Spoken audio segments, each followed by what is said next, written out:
Assalamualaikum warahmatullahi wabarakatuh. Selamat pagi teman-teman semua. Salam sejahtera buat kita semua. Semoga kita semua selalu diberikan kesehatan, kekuatan, lahir dan batin. Baik teman-teman semua, pagi hari ini saya ingin berbagi kepada teman-teman semua.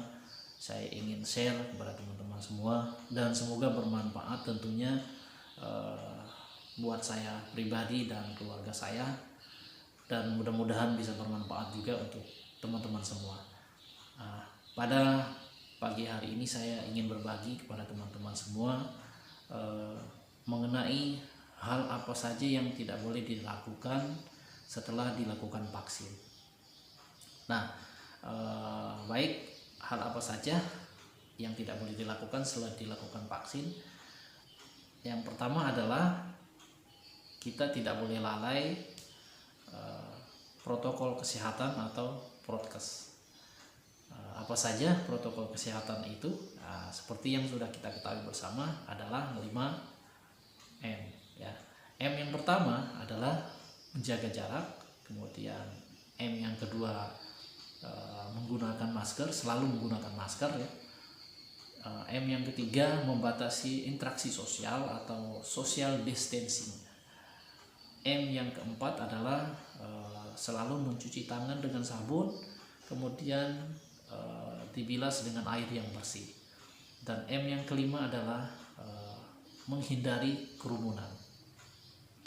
Yang kedua adalah kita tidak boleh lalai berdoa ya. Jadi kita harus selalu berdoa, berserah diri kepada Allah Subhanahu wa Ta'ala, Tuhan yang Maha Kuasa. Kita berdoa supaya kita dihindarkan atau dijauhkan dari penyakit atau virus COVID-19 ini. Dan kita doakan semoga virus corona atau COVID-19 ini segera berakhir di negara kita, khususnya Indonesia saat ini ya. Teman-teman semua, kadang kita manusia ini suka terlalu percaya diri dan akhirnya itu membuat kita lalai ya. Kita kadang-kadang saya kan sudah divaksin, kemudian saya sudah vaksin pertama gitu. Dan akhirnya kita lalai dengan protokol kesehatan. Teman-teman semua, padahal setelah dilakukan vaksin pertama itu antibodi kita belum terbentuk secara menyeluruh, jadi baru separuhnya. Nah, kapan antibodi kita terbentuk secara menyeluruh? Setelah kurang lebih 2 minggu dilakukan vaksin kedua. Jadi itu teman-teman semua ya. Makanya kita tidak boleh lalai dengan protokol kesehatan walaupun sudah dilakukan vaksin dosis 1. Untuk itu, apa sih manfaatnya dilakukan vaksin ini? Nah, secara garis besar ada 3 manfaatnya ya teman-teman semua. Yang pertama adalah mengurangi angka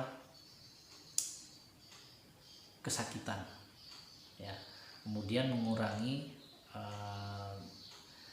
derajat keparahan, dan yang ketiga adalah untuk mengurangi angka kematian ya. Jadi ada 3 garis besar itu kenapa kita mesti divaksin ya teman-teman semua.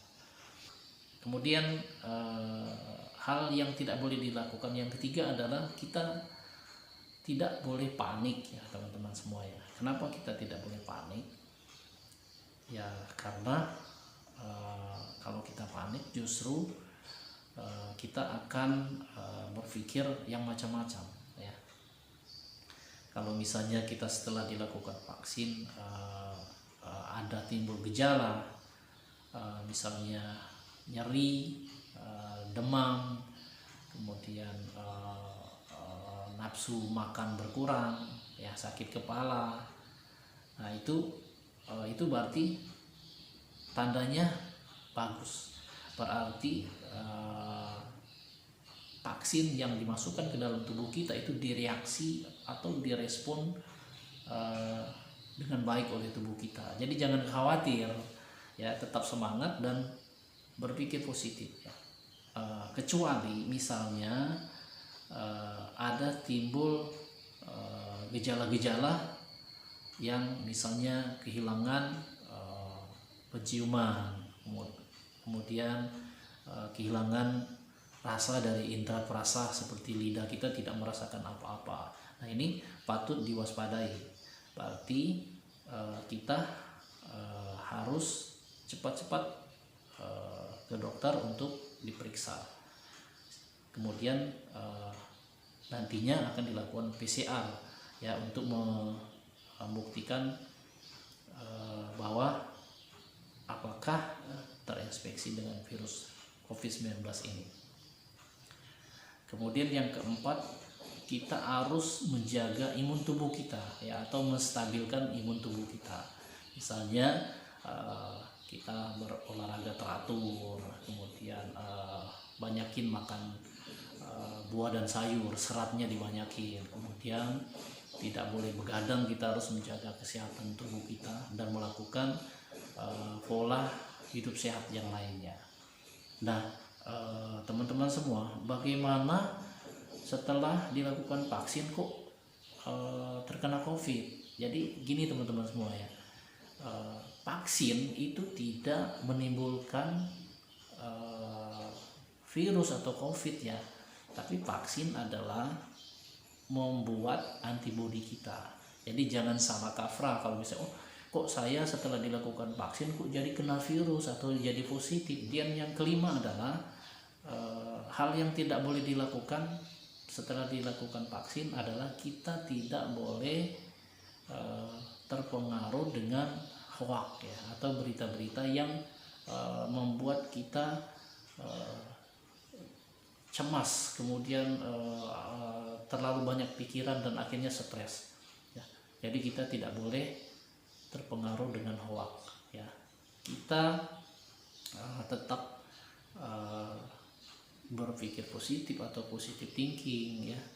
Kemudian daripada kita berpikiran hoax, lebih baik kita makan yang sehat, ya kan, ya. Oke, teman-teman semua,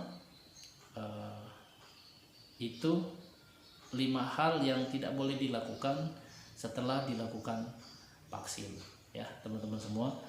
Jadi tetap kita taati protokol kesehatan atau prokes, karena prokesmu menyelamatkanku, prokesku menyelamatkanmu, ya. Semoga bermanfaat apa yang saya sampaikan untuk teman-teman semua, terutama untuk saya pribadi dan keluarga saya. Demikian, assalamualaikum warahmatullahi wabarakatuh. Salam 5M, salam vaksin. Bye bye.